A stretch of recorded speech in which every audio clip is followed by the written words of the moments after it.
टॉपिकवर। नमस्कार मित्रांनो, good morning. विषय आहे दाणे दाणे पे लिखा है खाने वाला का।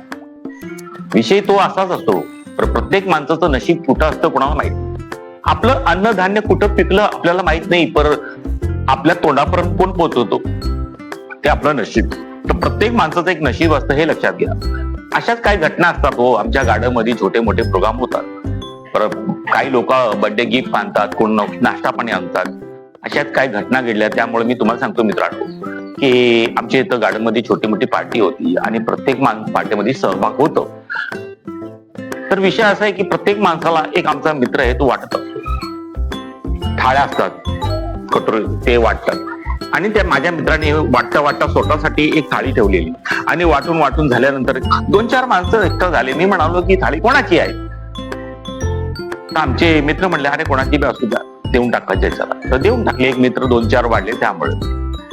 आणि काय झालं मित्रांनो, त्या दिवशीच घटना अशी घडली की ते वाढल्यानंतर प्लेट उरलीच नाही हो, आणि नाश्ता बी कमी उरला आणि जे जे पदार्थ होतं त्यात नाही उरलेलं, पण जे वाटत होतो सगळ्यांना त्यांना भेटलं नाही, ते तिसऱ्यांनाच भेटलं।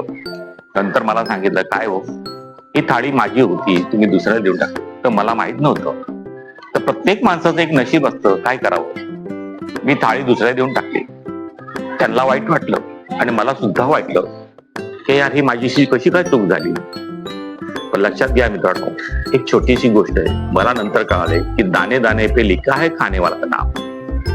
तर प्रत्येक माणसाचं आपलं नशीब असतं, त्याला आपल्याला रागून मनात काही धरून हे चालणार नाही।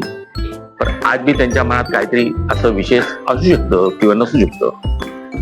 पण काय करावं मित्रांनो, अशा जीवनात काय गोष्टी घडतात ते तुम्हाला आम्हाला माहित नसतं। एकदा मी तुम्हाला माझी छोटी मोठी गोष्ट सांगतो। सौदी अरब मध्ये राहत होतो साहेब, मी नवीन असताना मला खाणं पिणं बनवणं येत नव्हतं आणि येत नव्हतं म्हणून मी काय केलं, मी रस्त्यावर जाऊन उभं राहिलो, कारण कोणतरी दिसावं इंडियन माणूस। आणि असं त्या आसपासला 100 असे माणसं कोण दिसतच नव्हते, असं जंगल सारखं होतं।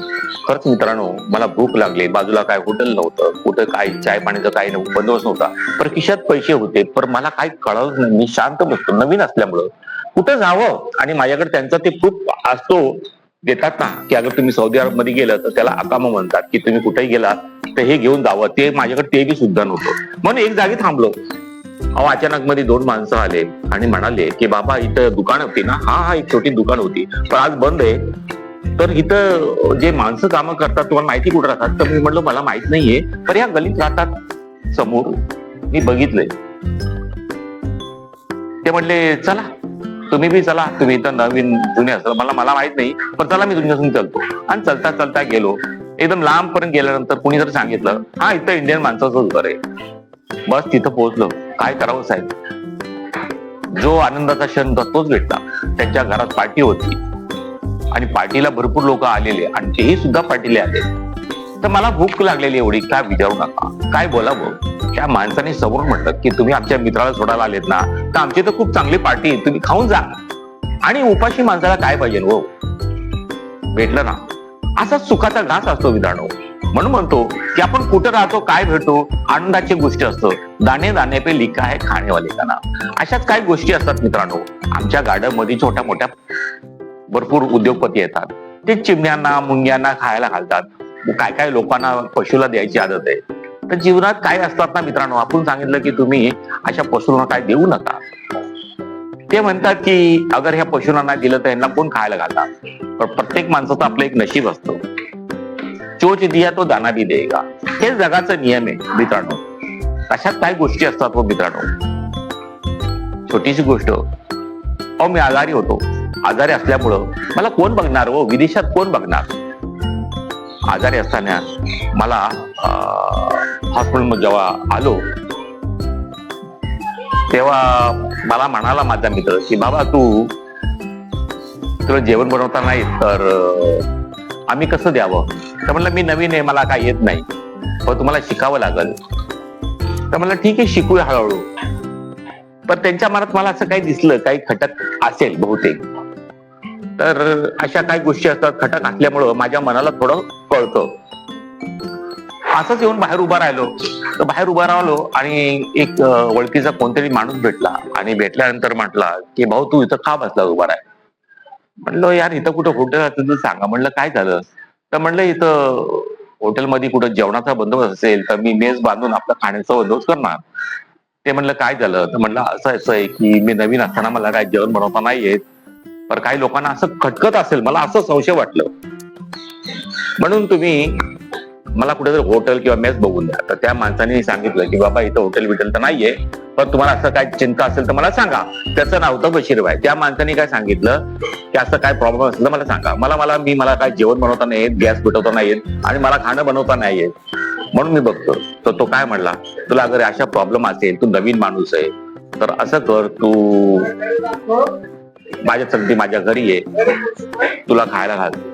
तर अशा प्रकारचं त्यांनी मला 2, 4, 5 वर्ष मला खायला घातलं. तर मित्रांनो, जीवनात काही गोष्टी असतात ना, त्या खऱ्या असतात. पण लक्षात घ्या, दाणे दाणे पे लिखा है खाने वाला. तर प्रत्येक माणूस आपलं नशीब घेऊन आलं. जीवनातले प्रत्येक माणूस म्हणतो की हे माझं आहे, तुझं आहे, पण जीवनात काही तुझं नसतं, हे परमेश्वराने दिलेलं असतं.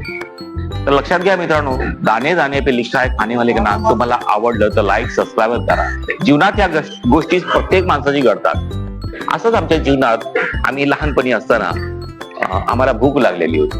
आमच्या वडिलांची जॉब सुटलेली होती. जॉब सुटल्यानंतर आम्ही काय करावं, त्यावेळेस आमच्याकडे अन्न जाण्यासाठी पैसे नव्हते. आम्ही रात्री आई वडील म्हणले की आज असंच झोपा. लाकडं होते, चूल होती, सगळं काय होतं, परत खाण्यासाठी काय नव्हतं, भाजीसाठी काय नव्हतं. पण एकदा काय झालं, आम्ही सगळं झोपले. आता सकाळची संध्याकाळची किती वाजले हे मला माहित नव्हतं, पण मला भूक लागलेली. तेवढ्यात एक अचानक मध्ये बाहेरकडून माणूस आला, आणि बाहेरकडून आला तर त्यांनी आपल्यासाठी भाजी बिजी सगळं घेऊन आला आणि पीठ सुद्धा घेऊन आला आणि म्हणाला, चला हो पाहुण्यानो उठा. काय झालं? अहो बायका येता आलेलो, म्हणलं चला तुमच्याशी भेटूया आणि तुमच्यासाठी खाऊन पिऊया. मग उपाशी माणसाला काय पाहिजे? जीवनात प्रत्येक माणसाला आपलं नशीब परमेश्वर पाठवतो. देवासारखा माणूस आला, आम्हाला म्हणाला जेवून बनवा, आणि आम्ही रात्री खाऊन ते झोपलो. तो ऊपरवाला ऐसा ही होता है भाई. भुका रखता नहीं और भुका सुलाता नाहीये, हे लक्षात घ्या. तर जीवनात प्रत्येक गोष्टी लक्षात घ्या की आपल्या हातात नसतात, हे लक्षात घ्या. ओके मित्रांनो, माझ्या गोष्टी तुम्हाला आवडल्या तर लाईक सबस्क्राईब करा. जीवनाच्या छोट्या मोठ्या गोष्टी समजून घ्यायचं, बाकी काय नाही. हो, आपलं नशीब फक्त एकच आहे. आपण रिमोटवर चालणारे माणसं. आपलं जग, आपलं दुनिया हे परमेश्वर चालवतो. सुख दुःख बी परमेश्वर पाठवतो, हे लक्षात घ्यायचं. असाच काही मित्र हो जीवनात. भरपूर लोक म्हणतात की मला डायबिटीज झालं, शुगर झालं, मला किती दुःख झालं, पण जीवनात असे भरपूर रोग आहे, हे बी लक्षात घ्या. कॅन्सर सारखे मोठे मोठे आजार आहे. पण परमेश्वराने जे काय दिलं हे लक्षात घ्या. जीवनात काय आपल्या नसीब असतं हे लक्षात घ्या. चला मित्रांनो, बाय.